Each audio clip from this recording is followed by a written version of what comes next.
voted for him are Nazis, that is going to incite people to treat people like Nazis and yell at them and harass them and put their lives at danger. And the Nazi comparison is lazy, historically inaccurate, and it means they've lost the argument. So I believe this is happening because Trump is winning, not losing, and this is driving the left crazy. He's securing the borders, and that is a threat to the left. They can't handle it. They're not acting like they're going to win in November. They're frantic, and they're acting like they're desperate because this is all they have left.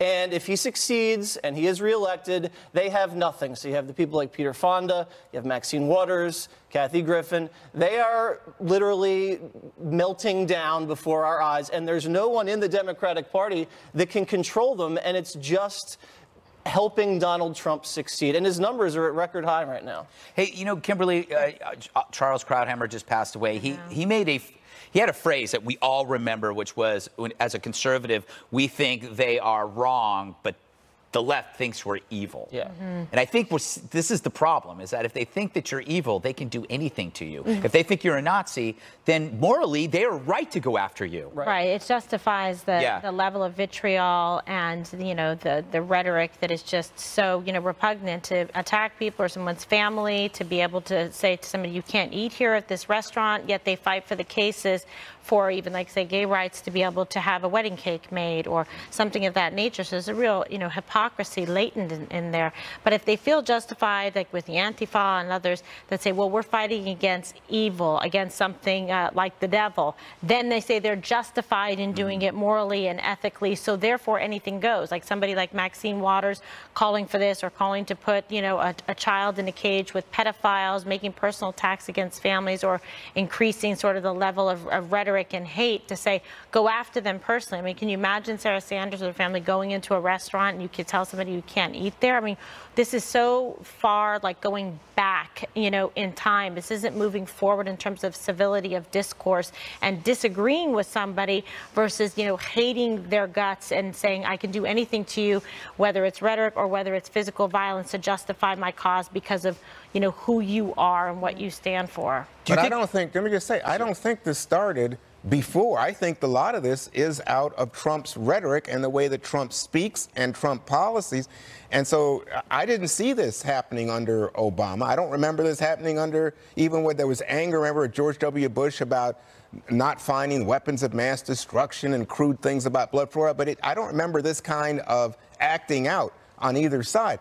But what you have now is, I think, people focusing on this and not on the policy. And a lot of people, in fact, most Americans don't like separating children from parents, and that's what all this is about. Well, they could have solved that problem, but crying Chuck Schumer refused to act in the Senate and did nothing about it, and waited until it became a hot-button issue to hurt President Trump. And while I don't think it's fair to criticize Donald Trump for people treating the people that work for him like animals. That's not right. It's not Trump treating the people that work for him. No, when people protest Sarah Huckabee Sanders, you can't blame that on Donald Trump, which you just did. I think that's unfair, and that's on them.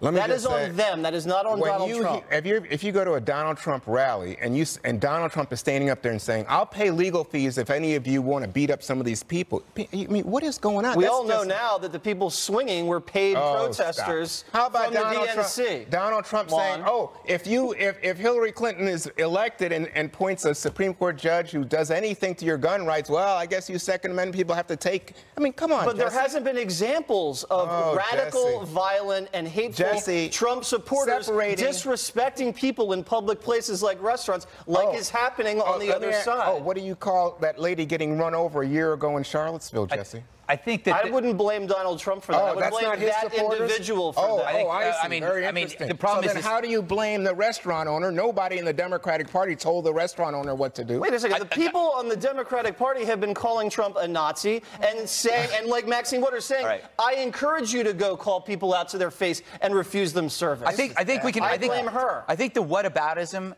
thing can go on forever. You can go from Charlottesville. You can go back to Scalise, Kathy Giffords. You can go back to protesters calling Vietnam vets baby killers. You can go as far back as that. It doesn't. I mean, it doesn't help. Coming up, former DHS Secretary Jay Johnson kills the latest liberal talking point with his new comments about the Obama administration's migrant detainment policy. Plus, our 23andMe results are finally here. What a surprise. I ain't got you, and you're just my kind. I need a little girl to ease my trouble. Maybe we should make it. A stunning admission coming from former Obama DHS Chief Jay Johnson, telling our very own Chris Wallace on Fox News Sunday that the Obama administration embraced many of the same policies that President Trump is currently being criticized for. We expanded family detention. We had then 34,000 beds for family detention, only 95 of 34,000 equipped to deal with families. So we expanded it. I freely admit it was controversial. We believed it was necessary at the time. I still believe it is necessary to maintain a certain capability for families. We can't have catch and release. And in my 3 years, we deported or repatriated or returned over 1 million people. The president also doubling down on his attacks against Democrats on immigration. We want to have a great immigration. What we have is very simple. We want strong borders and we want no crime. The Democrats want open borders, and they don't care about crime. All right, Dana, we were talking about the communication just a second ago, listening to that. Well, I think like the president today, when he said strong borders, no crime, they want open borders and more crime. Like, so he's defining the issue on his terms. He has the bully pulpit, and it'll be effective, and the Democrats will have to try to counter that, and I'm sure that they will. And so from that communication standpoint, I think very good. I also think very honest, saying we can't have catch and release. That doesn't make sense. But I think that we have to explain that the White House should have explained all of this before. They didn't have a plan to do that. Then, when they do the zero tolerance policy, the scale of how many families were going to be separated went zoop like this. And then they're like, but Obama did it too. And it's like, well, no, that's not. Yes, but you have to talk about the scale of it. And now the president, and we talked about in the previous segment, I didn't have a chance to say that actually you can get the president to change his mind. Yes. And the president did that last week. He said, okay, fine, we're going to take this back, try a different executive order, but you have to work with me on something else. And so if people were willing to come to the table, there is a path forward to get this done. And I think it is really necessary because not only do you have this separation issue and now Customs and Border Patrol not referring for prosecution, but a confusion there with the Justice Department. It is not locked down and solid yet, and then the reunification issue is going to dog them for a while. So I think on the communications standpoint for defining the issue, defining his opponents, excellent. But on this communication issue going forward, they're not done yet on the family separation issue. Yes, and then McCall was on as well, talking about a way and a path forward for citizenship. Yeah, he's a great guy to work with. Yeah, he's a quite reasonable individual. He's able to cross, party lines and work in a bipartisan fashion, which could also be persuasive to different factions. Greg, what do you think of the president's messaging here? He's a master of like simplifying, the message and getting that out there, whether it's build the wall or saying, we want borders and less crime, no crime. I think the other arena he could tackle is the effect on the economy and talk about the economy and jobs. I think there are a lot of people like Mickey Kaus who have a lot of good data on and it's something that is less emotional than this other stuff, and it affects everybody who's, if you want to have a strong economy and jobs. There's data that shows that that's negatively affected by uncontrolled immigration. This issue is not new. There were, I don't know how many thousands of kids unaccompanied that came into the country under Obama. I don't know. 2014 was a lot. It was like between 90 and 120,000, something like that. So the only different variable in this outrage is who was in office. So I said this on Friday or Thursday. You have to thank Donald Trump for making this issue front and center, because no liberal, no leftist, no media hack would have cared if it was Hillary. They never would have talked about this, because then that would have hurt Hillary. There's this, when the Dems are in power, the media ignores issues of compassion because they think they got it. But if a Republican is, they hold their feet to the fire, which is why, good news, it's being addressed because Trump's addressing it. All right, Jesse. So, the president obviously frustrated at being, demonized, back and forth on both sides. But everybody wants to come to an amenable solution as it relates to immigration. And it's not something that's unique to this administration. So many others have tried to do so as well. It's tough. I mean, immigration is probably the most divisive thing we have in the country right now. But the president's winning on the issue. His numbers have actually climbed since this controversy started coming up. And now 75% of Americans support incarceration and deportation. That is the president's plan. Only 20% support the Democrats' plan of catch and release. That's a CBS poll. And a majority of Americans, for the first time, believe that a wall should be built all along the southern border. So the movement of the country is going in the president's direction because the country believes in the law and the country believes in borders. We're a compassionate nation, but we're also fair.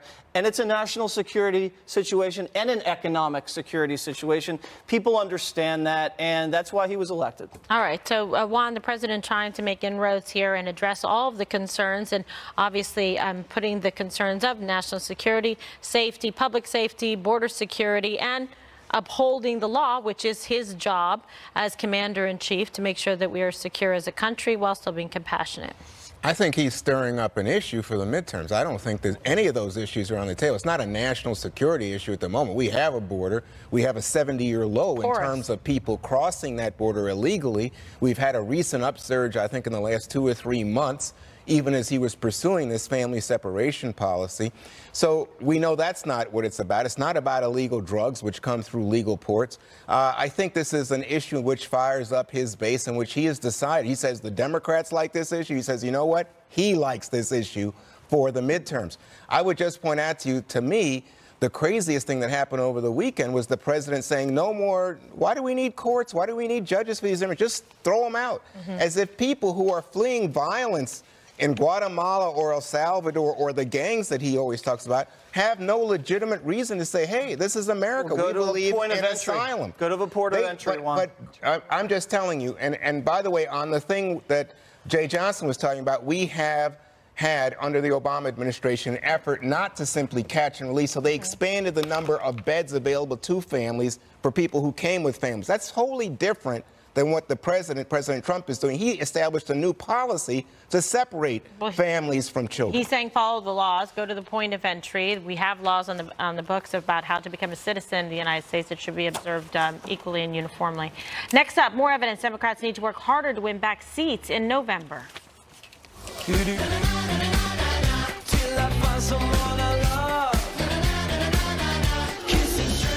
45% approval rating from Gallup last week. Trump has gone back down now to 41% approval rating this week. 45% approval rating from Gallup last week. Trump has gone back down now to 41% approval rating this week. At 41%, he's up about 2 percentage points from the average of his entire term. And Democrats' generic ballot, well, their midterm edge has slid again, this time to just 4% in a new CBS News poll. Jesse, what do you make of all this? Before we get to this poll, I can't resist bringing up another poll by Quinnipiac. President Obama named worst president since World War II. I cannot let that slide. Let that sink in. Oh my God. Americans believe President Obama, worst president since World War II. The best presidents were Reagan, Bill Clinton, and JFK. Again, President Obama, worst since World War II. Dana started coughing over there. Okay, well, it's just the poll, just one poll. He can't let it slide by. Missing. Yes, where's Bush? I'm not so sure. We'll see. But anyway, I think this is all economically driven. Right. And 51% now say the economy is good or excellent. That is a record in a CNBC poll.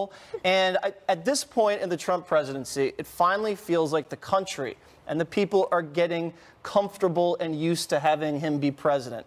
In the beginning, it was chaotic with the tweets and a lot of the chaos and the personnel. But the American people have now settled in and understand what this president's all about. There's going to be chaos. There's going to be ridiculous tweeting and commentary. But the economy is, the engine of the economy is ripping right now. People see it in their paychecks. It's clear. And that's what matters to most Americans, safety and prosperity. So, Dana, just to speak about the economy, because I think that Jesse's right, the numbers go up like After the North Korea summit, we saw his numbers go up. This week, after the problems at the border with the kids, the numbers gone down a little bit. But remember, I think it was, the idea was that in the midterms, the tax message was going to carry Republicans. The recent polls show only 34% of Americans say they've seen an increase in income due to the tax cuts. Well, that's why I do think that's why that the president is focusing on immigration as the issue, because tax cuts, it's good, the economy is good, but people are not jazzed up about it. They don't get energized about it. Remember, the president actually won election with a slightly lower approval rating, even with the lower one that you mentioned. So I think that's okay. I think the Republicans have a good case, especially to be made in the Senate, with quality candidates. Very good candidates. But the Democrats on the House side, in very key races, they have found really good people to run as well. Moderate Democrats that are targeted specifically for that district, and they're running very local races and avoiding the noise. Greg? 54% of Americans think the economy is good and excellent, good or excellent. Another survey has 67%. Very or somewhat good economy. The only conclusion, obviously, as they are Nazis, I think. You know, I find the media, the reason why this, the media is having a hard time with this is because they only weigh one variable. They are single variable thinkers, and that variable is always a divisive issue like race or immigration. They don't look at the economy, North Korea, terror, jobs, or the Supreme Court. So all of this era of peaceful prosperity just hits them in the face because they're only looking at one variable. That's the thing that makes them really mad. We are learning from Americans that you don't have to like the doctor to get his competency. Yeah. Bedside manner often is the result of the daily practice of giving bad news because you're a terrible doctor. Obama had amazing bedside manner. Trump doesn't need it. So Kimberly, let's pick up on the economy because everybody's talking about this. So we've seen the stock market have a little trouble the last couple of days, apparently tied to the possibility of a trade war and numbers, the tariffs going up. What do you make of that? Yeah, I think it's going to settle in because for the most part, we've seen a very robust economy. The job numbers are very supportive. More jobs available than there are people to fill them, and record low unemployment. I think you're going to see some fluctuation in the market. We've also seen tremendous, highs. So in terms of just stabilizing it, I think over time, you will see that. And what's interesting is just to see sort of some of the stability now coming in terms of the job approval ratings. And so as a president, he should feel happy that he's got these great numbers in with the Trump more positive poll numbers given the results. So like we've talked about on the show, and Greg, if you said, they may not like sort of like the vessel, the delivery system, but he's offering a cure in terms of, the economy and all of the positive growth numbers that we've seen and what he's done with national security and ISIS and whatnot. So we'll have to see where it goes from here, but this is going into an important political time, which is the midterm elections. And that's why I think overall, when you're faced with these kind of good numbers and poll numbers, it's going to be very difficult for the Democrats, to make a strong case for change coming into the midterm elections when things are most auspicious. Well, it'll be a referendum on one Donald Trump. Don't go anywhere. Our 23andMe DNA results, stunning and finally here. But first, the fun of the fastest 7 up next with Jesse.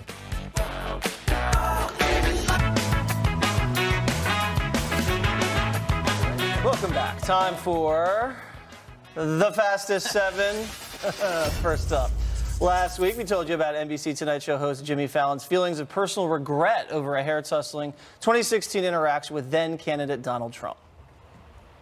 I made a mistake. I'm sorry if I made anyone mad. And looking back, I would do it differently.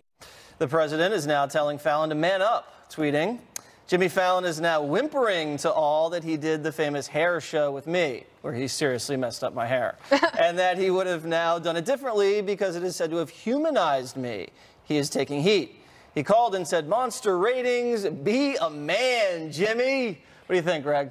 My favorite part is that after that, Fallon tweeted, like, I'm donating to this charity. And the next tweet was, that's great, Jimmy. But it was from Jimmy's other account that he had. So he was actually congratulating himself, which was kind of funny. That's never good. Yeah, that was actually, that didn't work out well. Be a man, Jimmy. What do you think, Juan?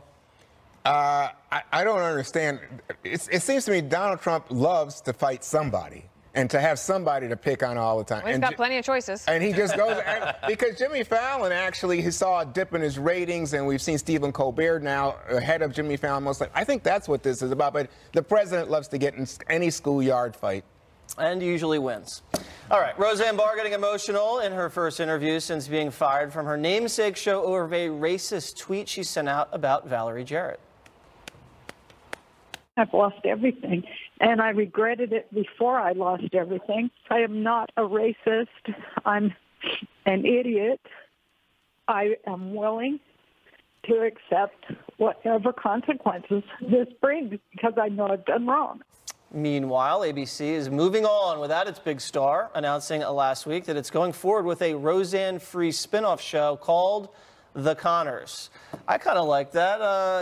I'm an idiot. That's what she says. Right. Well, I think let this be a lesson. Like when you start looking at conspiracy news websites, stop yourself. Get off of them. Do not believe that stuff and move on. An interesting choice to go on the show. What was this? The Shmuley podcast. Oh, Rabbi Shmuley. Yes, Kimberly. Yes. What do you think about that choice? Yes, Kimberly. It has a religious bent to it and connotation. So I think she's saying that, I'm a human being. I made a horrible mistake.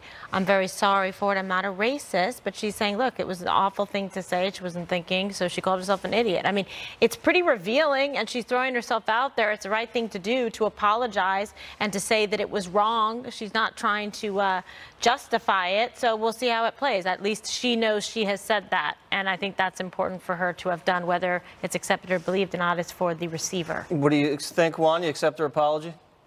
I believe in repentance. I believe in forgiveness. I'm a Christian, so yes. I'll go for it. But let me just tell you, I think when you go around calling people apes and say, "Oh, I'm not a racist," by that standard, nobody's a racist. Yeah, that's a tough one to recover from in modern day America. Greg?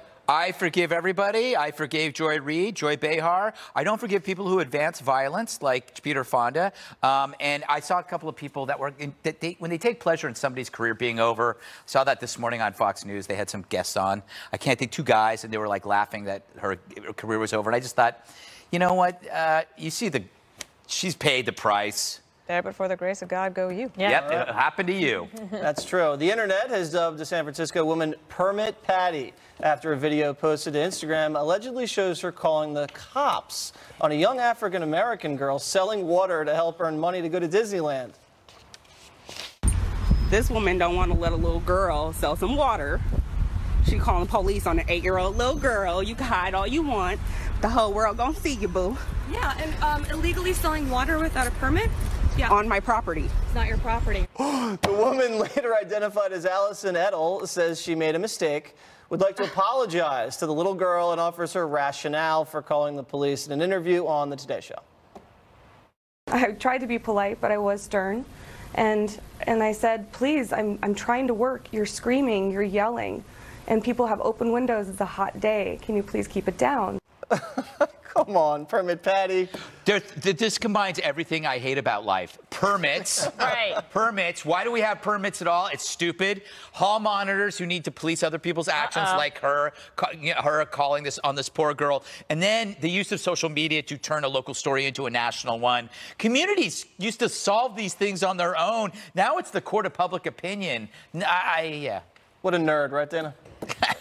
Him? No. How dare you? I was just thinking, this would have been a story before, and she would never have gone on the Today Show and apologized. And I know it's annoying when you're trying to work and people are yelling outside, but does it really need to be a national news story? I think it does. I think they should read every show. In fact, he just made it one. That's right. And she knew she was way out of line because she's ducking and hiding from the woman trying to expose her one. Well, especially among you guys and conservatives, definitely anti-permit, no question, right? Libertarian. Deregulation. Is my libertarian friend. You should sell everything, loose cigarettes, you name it, you should sell it. I'm Remember for that? it. The guy that got choked? No, I know. Regulations cause more problems. Like Lucy's or whatever. All right. Permit Patty. She had the name perfect. Not to be confused with Peppermint Patty. We don't want her disparaged. That's right. She was All right. They are finally here. Our 23andMe DNA ancestry results are in. I cannot believe it's already causing chaos on the set. Stay tuned.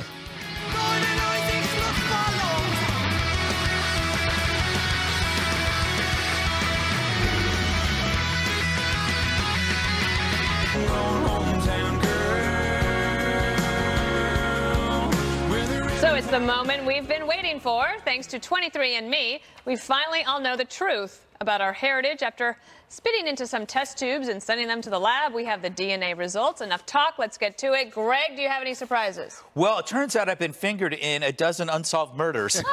So I have to go. No, this is... Lock him up. It turns out I'm white. No, 2%. This is great. I'm a 2% Native American. Ooh. Eat your heart out, Liz Warren. My new name will be Rides with Unicorns. But no, the one thing that I am 30% Ashkenazi Jewish, which Gutfeld kind of would have given that away. But that's pretty cool. Do you know that they're like 30%? 30% of all Nobel Prize winners. Yes. And 40% of all Oscar-winning directors. Wow. So that explains 3% a lot. So maybe we're related. What did you get? Children. You go for it, Kimberly. What do you have? Okay, so and I've done this before, but this is interesting. Good news is comes back to him. So bottom line is, my father was born in Ireland, right? So that's no surprise that his whole side is Irish and like Scottish, like that. My mother born in Aguadilla in Puerto Rico. So the Puerto Rican side is where it gets interesting. That's Iberian Peninsula, which is Spanish, and it is 9.7% black from like West Africa, East African, North Africa, and then Native American adds up to about 6.1%, a little bit of British on that side as well. So nice little But it was at 89%, diversity. 80% European? European, but that includes Spanish, my Puerto Rican side. So I was 100% European, hundo P. European.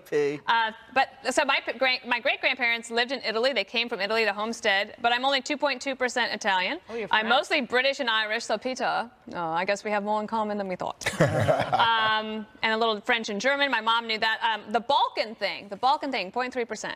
Wow. I did not know about that, but the Albanians, I love them. All right. Juan, go ahead. I love the. Oh, so I did Ancestry.com before this, but it came back pretty much the same. Right. So Ancestry had me mostly from the Benin, Togo, slave trade and all that. This one says 48.8% sub-Saharan African, mostly West African, but then 25% European.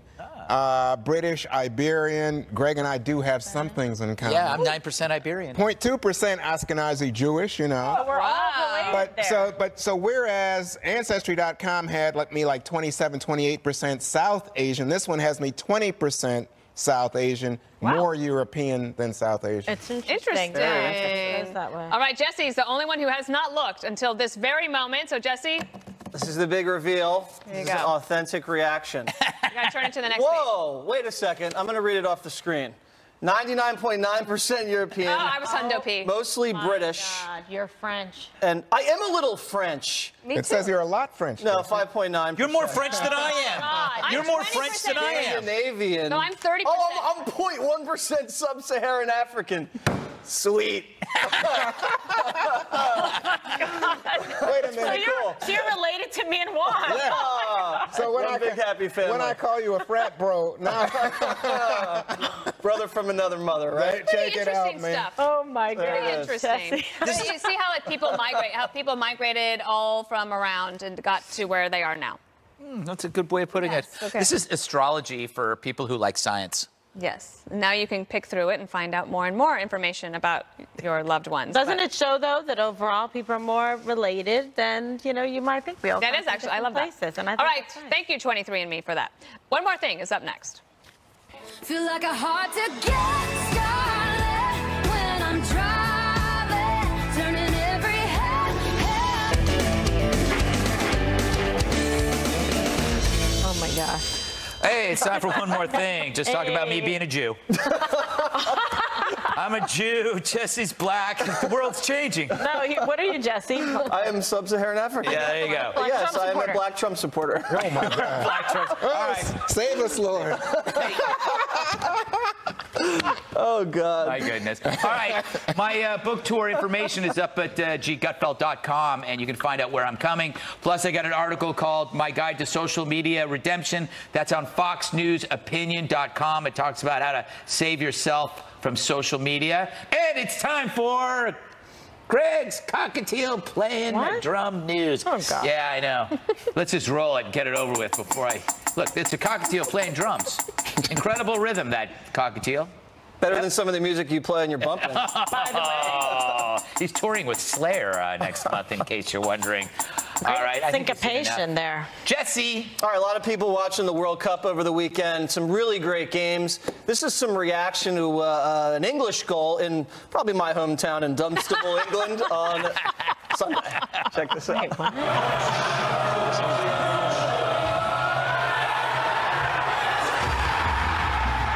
Yeah, that's it. Oh. I think they won 6-1, total blowout.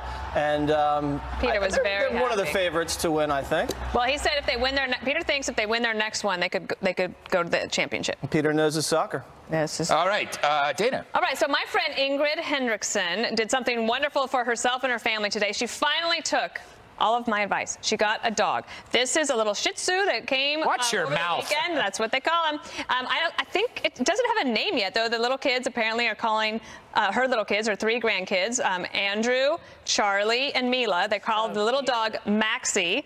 Charles Krauthammer, I went to the funeral yesterday, and I reread one of the columns that he wrote about dogs, and he said that dogs have a vision of great beauty and are of the purest sweetness. So congratulations to Ingrid and the whole family. I look forward to meeting him. And little Greggy.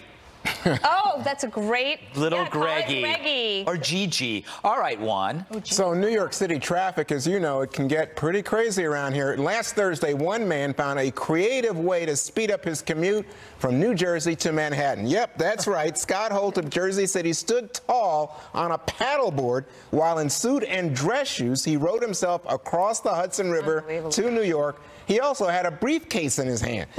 The aspiring comedian apparently had an important meeting with a manager. He figured it would be less expensive than the ferry driving